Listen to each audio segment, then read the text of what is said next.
A brave government whistleblower has come forward to Project Veritas to talk about the federal government's direct involvement with child trafficking. She says our tax dollars were used to hand over children to dangerous criminals.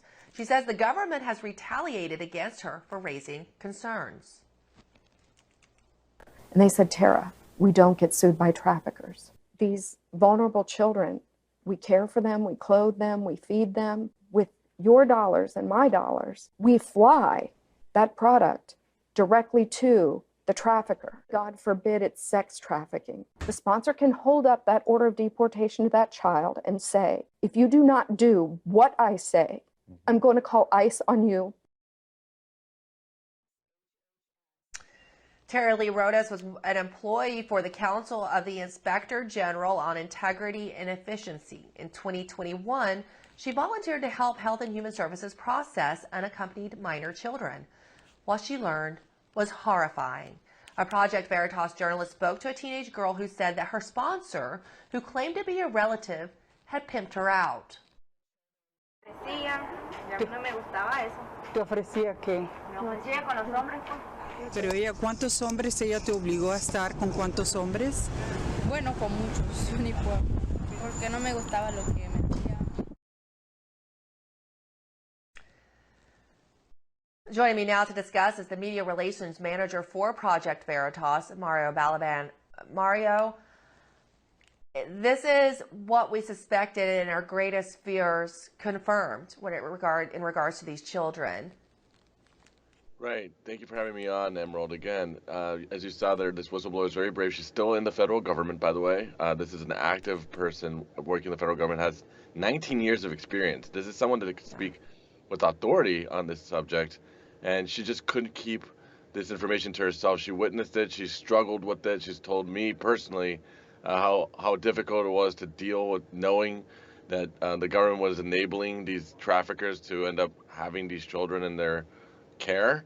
So, she came to us, and, it's very clear that this is something that people should worry about. I mean, imagine the vulnerability of these children. A lot of them, by the way, not only don't speak English, but they come from some tribes in, for example, Guatemala that don't even speak Spanish. So their communication and their ability to even manage the situation they're in is completely strangled, really, by, so these traffickers are really taking advantage of these children. And as she said, if you don't comply with what they want, they have the ability to deport you. So they have full leverage over you, and the government, at very least, is neglecting these children, potentially even more so.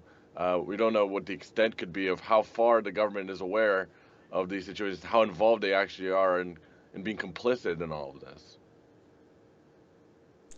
And that would have been my next question. Has as someone who is still currently working in the federal government, I also think it's important to keep the context here, because I remember when the Biden administration asked federal employees to volunteer to go help process these unaccompanied minors, right? Because they were so overwhelmed. This is someone who went and volunteered. She believed in clearly the mission, and then what she saw, she just had to speak out.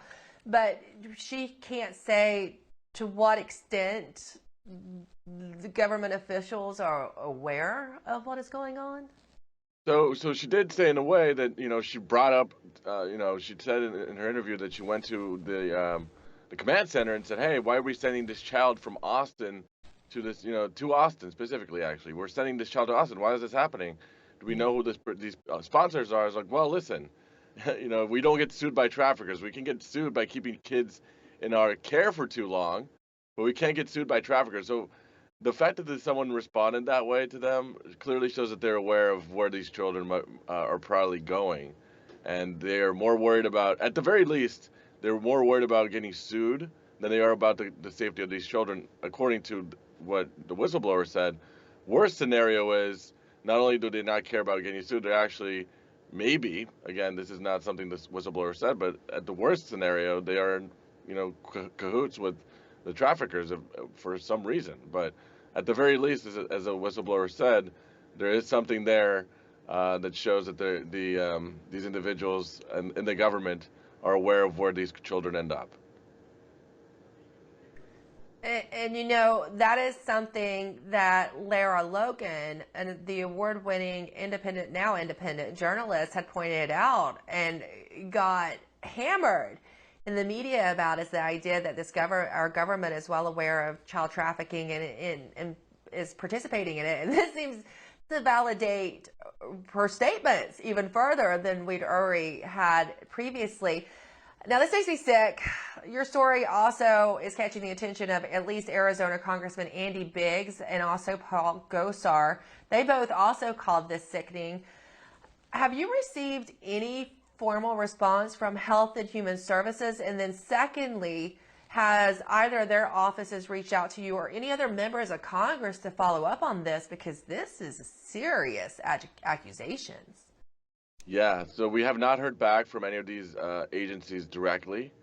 We have seen, beyond Andy Biggs, other Congress members involved. I saw Paul Gosar and a few others have also issued statements. We'll see with the new House here if there'll be investigations and how they'll handle this situation. So, you know, it's very, as you said, it's very important that, you know, if this involves the federal government, we should have some oversight and some accountability. I will also add that, you know, this is the first video Project Veritas has launched on Twitter since coming back. So this is our first video back on Twitter. First story is actually has almost 2 million views on Twitter alone, which is very good.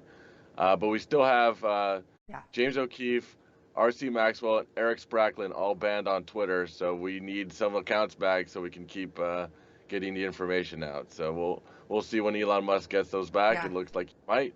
So we'll see. And if I get mine back, I'll help you spread the word and share your videos as well. Well, this absolutely must be addressed, Mario, must be addressed by lawmakers, and we'll follow up with them on this very important report that you all have done. Thank you so much. And a reminder to our audience, you can watch the full report at projectveritas.com. Thanks, Mario. Thank you, Emma.